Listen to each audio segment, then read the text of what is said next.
दुनिया की स्थिति थी, केवल भारत की नहीं, भारत में भी थी लेकिन पूरी दुनिया में। भारत में फिर भी एक चीज़ था कि हमारे यहाँ रंग रूप से कहीं की नहीं था कि भगवान ने किसी को दूर से कोई पहचान पाए, ऐसी कोई व्यवस्था नहीं थी। विदेशों में तो और स्थिति खराब थी। भारत में उस समय जिस परिस्थिति में अम्बेडकर जी थे, उस समय जो काल था बहुत ज़्यादा छुआछूत थी। केवल छुआछूत ही बीमारी नहीं थी, बहुत सारी बीमारियाँ थी। बाल विवाह हुआ करते थे, सती प्रथा हुआ करती थी कि लोग महिलाओं को बेचारों को जला दिया जाया करता था जब वो विधवा हो जाती थी, जल जाती थी पूरी। छोटी छोटी बच्चियों की शादी हुआ करती थी। बहुत सारी कुरीतियाँ थी समाज में और उस कुरीतियों का एक हिस्सा छुआछूत भी था। तो अम्बेडकर जी जब पढ़ रहे थे तो क्या स्थिति थी, उनके फादर आर्मी में थे। उस समय छोटी जाति के लोग स्कूल जाया ही नहीं करते थे। ये स्थिति थी। ये स्थिति क्यों आई थी ये मैं बाद में चर्चा करूँगा या कभी और मौका मिलेगा। लेकिन जब वो पढ़ने गए तो उनको क्या किया, स्कूल में सबसे पीछे बिठा दिया अपनी क्लास में और बाकी के जो बच्चे थे वो आगे बैठे। अब किसी बच्चे के साथ में ऐसा हो तो कितना बुरा लगेगा, आप समझिए उनको कितनी बेइज्जती हुई, उनको कैसा लगा। लेकिन फिर भी अम्बेडकर जी बहुत ही हिम्मत वाले व्यक्ति थे।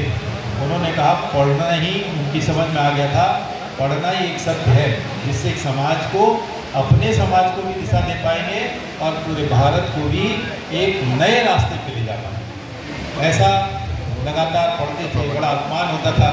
पानी के लिए जिस घड़े से पानी सब लोग पीते थे, उस घड़े से पानी नहीं मिलता था तो उनकी क्या व्यवस्था थी कि जो पियोन था, जो सर्वेंट होता था, वो उनको पानी पिलाया करता था। और जिस दिन पियोन ने तो उस दिन पानी नहीं मिलता। आप सोच सकते 6-7 साल 8 साल के बच्चे को पानी ना मिले पीने को स्कूल में तो कितना बुरा लगता होगा, कितना कठिन उन्होंने तपस्या की। लेकिन उन्होंने लड़ना और पढ़ना नहीं छोड़ा। उन्होंने कहा पढ़ेंगे तभी हमारा देश की जो कुरीतियाँ हैं वो खत्म हो जाएंगी। वो बहुत इंटेलिजेंट थे, बहुत विद्वान थे। केवल आपसे ये कहना था तो केवल विद्वता, मेहनत और पढ़ाई ये समाज में किसी भी व्यक्ति को कहीं भी ले जा सकते। खाली जाति की व्यवस्था ही नहीं है, गरीब हो, किसी भी जाति में पैदा हो, कोई गरीब ब्राह्मण ही है, गरीब ठाकुर भी हो सकता है, वैश्य भी हो सकता है और उसकी आगे बढ़ने की व्यवस्था नहीं है। तो पढ़ाई एक ऐसी चीज़ है जो उसको समाज में उठा के कहीं भी ले जाके खड़ा कर सकते हैं। तो आप सब लोगों को अम्बेडकर जी से हमको क्या सीखना है, पढ़ना जरूर है। और कितने पढ़े वो कि जाके अमेरिका में पढ़े, इंग्लैंड में पढ़े। उस समय की वहाँ एडमिशन ही नहीं होता था, लेकिन वहाँ एडमिशन के लिए वो वहाँ गए। बहुत सारे लोगों ने उनके साथ में खराब व्यवस्थाएं की, लेकिन बहुत सारे लोगों ने उनको अच्छा लगा, क्योंकि अच्छे पहुँचाने वाले कौन थे, वो भी सवर्ण थे। जो उनके साथ खराब कर रहे थे वो सवर्ण थे या उच्च जाति के जो लोग थे, लेकिन उनको पढ़ाने वाले लोग कौन थे, वो भी वही लोग थे। तो बात हमको ये समझनी चाहिए, दुनिया में सब जगह अच्छे लोग होते हैं, यदि खराब लोग हैं तो अच्छे लोग भी होते हैं। उन अच्छे लोगों से ही समाज जिंदा है। यदि अम्बेडकर जी को उन अच्छे लोगों ने साथ नहीं दिया होता तो बेचारे कैसे पढ़ते। तो उनके एक अध्यापक थे जिनका नाम क्या था, महादेव अम्बेडकर। उनका नाम था महादेव अम्बेडकर। बचपन में वो उनको, जब बच्चे उनके साथ खाना नहीं खाते थे तो उनके लिए टिफ़िन लेके आते थे और अपने साथ बिठा के उन्होंने टिफ़िन उनको खिलाया। उससे उनका एक सहारा मिला, उनको लगा कि दुनिया में और अच्छे लोग भी होते हैं और वो आगे फिर पढ़ने गए।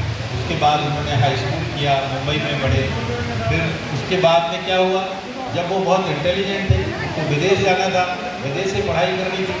अब उनके पास तो पैसे थे नहीं, वो अपने परिवार के 14वें बच्चे थे।